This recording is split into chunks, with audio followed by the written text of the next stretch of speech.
Gandang buhay po sa inyo mga kaibigan. Dalawang ulam po na may manok ang isi-share ko sa inyo. Yung isa po'y masabaw, magulay, masustansya na may surprise recado ako na nilagay sa last part ng cooking process na talaga namang lalo pong magpapasarap at magpapapawi sa inyo habang kinakain nyo. At yung isa naman po ay masarsa na pwede rin pong pangbaon. Lulutuin ko na pong diretso itong ating manok na nilagyan ko lang po ng asin at paminta at pagkaluto po isasantabi ko muna. Harapin natin ang pangsabaw. Maraming salamat po sa mga kaibigan nating laging nagko-comment ng magaganda sa comment section. At kung hindi pa po kayo nakakapag-subscribe, paki-like nyo nga po itong aking cooking video na ito at mag-subscribe na rin po kayo para matulungan nyo po ako to grow my YouTube channel. Maraming salamat po. O pagkagisa po ng sibuyas ang ating bawang, isunod na po natin ang ating kamatis.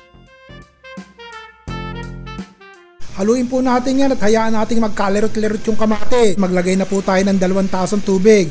Yan po ang pangsabaw natin. O haluin po natin sandali yan, takpan po natin at hayaan nating kumulo. O ngayon po, maglalagay po tayo ng ating chicken powder. Kung ayaw nyo pong maglagay, ayos lang. Lagyan na po natin ng patis. Pagkatapos po ng patis, lalagyan na po natin ng ating pampaasim. Pag okay na po timplada sa inyo ilagay na po natin itong manok. Fully cook na po itong ating manok. So ito'y lutong-luto na, kaya huli ko na po inilagay. O siya, pagkulo po sandali at ito'y ayos na, ilagay na po natin ang ating kangkong.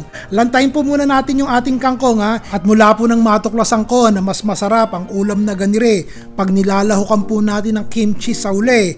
Nako, lagi ko na pong gagawin.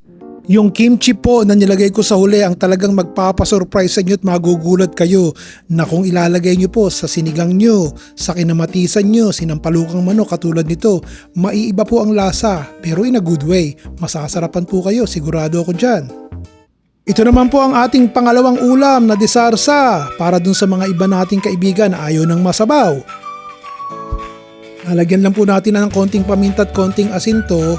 Pagkatapos pa ilulutuin natin, tatakpan ko muna at hindi po manilansik. Tanggalin po muna natin yung manok na may buto at may balat. Ayan, nakita nyo, mapula na. Tinanggal ko po yung mantika. Simulan po nating igisa ang ating sibuyas. Lutuin sandali, isunod na po ang ating bawang.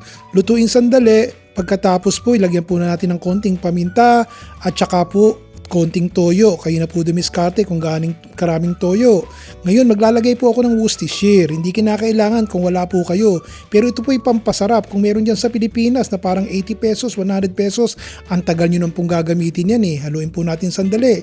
Lagyan po natin ng konting asukal at isusunod ka na po ang isang maliit na lata ng tomato sauce. Lagyan na po natin ng sabaw. Mga 2 tasa po ng tubig ang ilalagay ko. At kung gumagamit po kayo ng Knorr seasoning, katulad po nito, maglagay po kayo. Tunawin natin sandali. Takpan po natin at ating pakuluan. Okay. After 2 minutes, kumukulo na po. Lagyan natin ng sweet pickle relish. 1 tablespoon. Kung may budget, maglagay po tayo ng liver spread. Kalahating lata. Haluin po natin yan. Ligisin mo po na natin yung ating liver spread. Saka natin idagdag itong ating manok. Ayan. Yung sabaw. Sayang. Magdagdag pa tayo ng 1.5 cups ng tubig. So bali 3 tasa na po ng tubig itong nilagay ko. Ilagay na po natin itong ating patatas. Ilagay na po natin itong ating konting carrots. Konti ng carrots ko Okay. 10 minutes ko na pong niluto. Tinanggal na natin ng takip. Patutuyuin natin yan hanggang sa yung sarsa lumapot.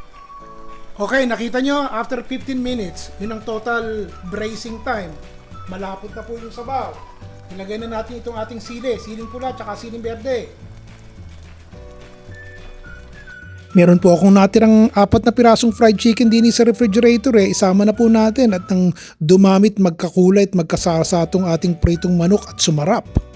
Huwag niyo pong kakalimutan ang ating siling labuyo at gadgaran po natin ng keso bago po natin takpan at patayin ang apoy para matunaw na po ang keso.